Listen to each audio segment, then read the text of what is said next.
السلام علیکم ناظرین، ظہیر الدین بابر آپ کی خدمت میں حاضر ہے۔ ناظرین، معروف برطانوی جریدے دی اکانومسٹ نے رپورٹ جاری کی ہے ایک عمران خان اور بشریٰ بی بی کے حوالے سے،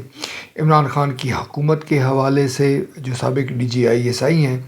فیض حمید کا کردار بھی انہوں نے اس میں ذکر کیا ہے۔ یہ کیا کچھ ہوتا رہا اور یہ رپورٹ اس وقت کیوں شائع ہوئی، اس کا کیا سیاسی فائدہ حکومت کو ہو سکتا ہے اور پاکستان تحریک انصاف کو ہو سکتا ہے، یا پھر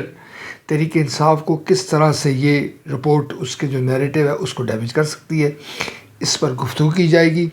ناظرین، اگر آپ نے یہ چینل سبسکرائب نہیں کیا تو آپ یہ چینل سبسکرائب کر سکتے ہیں، بیل آئیکن کو پریس کریں، دوست احباب کے ساتھ شیئر کریں۔ ناظرین، قومی تاریخ میں سیاستدانوں کی یا سیاسی مخالفین کی آپ یوں کہہ لیں کہ ان کی کردار کشی کرنا کوئی نئی بات نہیں رہی ہے۔ ایسا نہیں ہے کہ ہمارے سیاستدان جو ہے دودھ سے دھلے ہوئے ہیں اور ان میں کوئی خامیاں موجود نہیں ہیں، ان کے مسائل نہیں ہیں، انہوں نے کرپشن نہیں کی، اقتدار کا یا طاقت کا انہوں نے غلط استعمال نہیں کیا۔ مگر جو ٹریجڈی ہے اس میں وہ یہ ہے کہ ہمارے کچھ سیاستدان ایک دوسرے کے خلاف اور کچھ کسی کے کہنے پہ ایک دوسرے پر الزام تراشی کرتے چلے آ رہے ہیں۔ قومی تاریخ میں جو سب سے افسوسناک دور تھا وہ 90 کی دہائی کا دور تھا، جس میں میاں نواز شریف اور محترمہ بے نظیر بھٹو جسے کہ بدترین مخالف بن کے سامنے آئے تھے۔ میاں نواز شریف صاحب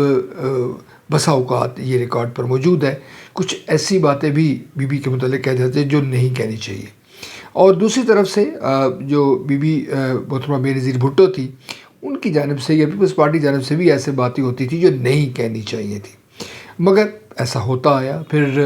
آپ جانتے ہیں کہ سابق صدر جو پرویز مشرف کا جب دور آیا، انہوں نے جب ٹیک اوور کیا اس کے بعد دونوں سیاسی رہنما جو ہے جلا وطن ہو گئے، پھر میثاق جمہوریت ہوا، اور پھر تاریخ ہے کہ کس طرح سے انہوں نے کہا کہ ایک دوسرے کے خلاف ہم نے اقدامات نہیں اٹھانے اور ایک دوسرے کی کردار کشی نہیں کرنی، اور یہ جو اس وقت جو انڈرسٹینڈنگ ہے وہ اس وقت بھی آپ کو پاکستان پیپلز پارٹی اور مسلم لیگ نون کے درمیان موجود نظر آتی ہے۔ اور میرے خیال میں یہ بہت اچھی بات ہے کہ سیاسی مخالف کو اس کی سیاسی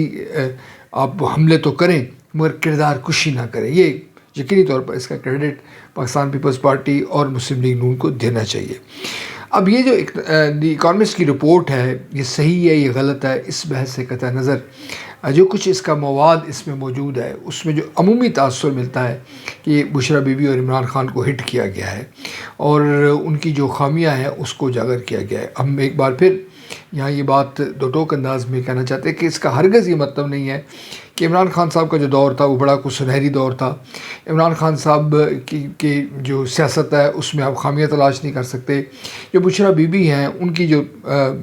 ذات ہے اس کے حوالے سے آپ اعتراض اٹھا، سب کچھ ہو سکتا ہے، مگر اس کا جس طرح سے اس رپورٹ کی تشہیر کی جا رہی ہے اس کے جو درپردہ مقاصد ہیں وہ ہمیں نظر آتے ہیں۔ اب جو پاکستان تحریک انصاف کے چیئرمین ہیں بیرسٹر گوہر، انہوں نے کہا ہے کہ یہ جھوٹ ہے، یقینی طور پر ان سے ہم یہی توقع کر سکتے تھے، انہوں نے کہا یہ کردار کشی کی گئی ہے، ہم اس کے خلاف جو ہے وہ کارروائی کریں گے۔ پھر انہوں نے BBC کا حوالہ دیا کہ صدر ٹرمپ کا کے حوالے سے بھی انہوں نے کچھ ایسا اقدام اٹھایا تھا جو کہ غیر مناسب تھا، غیر قانونی تھا، اور پھر ان کو اس طرح کا جو ہے وہ ہرجانہ دینا پڑ رہا ہے، اور اسی طرح دی اکانومسٹ کو بھی دینا پڑے گا۔ ناظرین، جو رپورٹ ہے جیسے میں نے ذکر کیا سچ یا جھوٹ سے قطع نظر، اس میں پاکستان تحریک انصاف کے جو بانی ہے ان کی اہلیہ کو نشانہ بنانا، میں یہ سمجھتا ہوں، یہ میری ذاتی رائے ہے کہ ان کو ہیرو بنانے کے مترادف ہے۔ آپ خاموش رہیں، یعنی کہ ان کے جو سیاسی مخالفین ہیں اور وہ خاموش رہتے، اس کا تذکرہ نہ کرتے تو میرے خیال میں کوئی یہ ایسی بات نہیں تھی، اور نہ ہی کوئی عمران خان ان کی اہلیہ جو ہے وہ رہا ہیں، قومی منظرنامے میں موجود ہیں اور وہ کوئی بہت زیادہ سیاسی ایکٹیویٹی کر رہے ہیں۔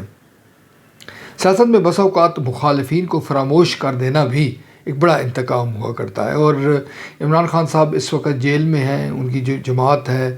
وہ خیبر پختونخوا تک موجود ہے، پنجاب میں وہ کوئی بڑا شو نہیں کر رہی ہے، تو میں یہ سمجھتا ہوں ذاتی طور پر سیاست کے اور صحافت کے طالب علم کی حیثیت سے کہ یہ رپورٹ جو ہے یہ خواہ مخواہ اس کو جو ہے وہ شائع کیا گیا اور تحریک انصاف کو موقع ملا کہ اس کو کیش کروانے کا۔ کچھ لوگ یہ کہتے ہیں، جو جن لوگوں سے ہماری بات ہوئی ہے، باخبر جو لوگ ہیں، کہ یہ توجہ ڈائیورٹ کرنے کی کوشش بھی ہو سکتی ہے. یعنی کہ 26ویں آئینی ترمیم میں جس طرح سے آپ دیکھ رہے ہیں کہ ملک کے اندر ایک ہیجان برپا ہے اور تمام لوگ اس پر تنقید کر رہے ہیں، تو یہ جو رپورٹ کا یا اس رپورٹ کا سامنے آنا، دی اکانومسٹ کی رپورٹ کا سامنے آنا جو ہے وہ توجہ ڈائیورٹ کرنے والی بات ہے. اور اگر آپ نوم چومسکی کی جو کتابیں ہیں، جو ان کی سیاسی تھیوریز ہیں وہ پڑھیں تو وہ یہی کہتے ہیں کہ بس اوقات یہ ہوتا ہے کہ ایک ایشو کو دبانے کے لیے دوسرا ایشو کو کھڑا کیا جاتا ہے. معاملہ کچھ بھی ہو، سیاسی مخالفین کی کردار کشی جو ہے وہ نہ تحریک انصاف کو کرنی چاہیے، نہ مسلم لیگ نون کو کرنی چاہیے، نہ پیپلز پارٹی کو کرنی چاہیے، نہ کسی اور کو کرنی چاہیے. ہمیں جو فوکس ہے، جسے ہم اس پروگرام میں بارہا ذکر کرتے ہیں، عوامی مسائل کو حل کرنے کے حوالے سے کرنا چاہیے. جمہوریت ہو یا آمریت ہو، عام آدمی کی مشکلات کو مد نظر رکھ کر ہی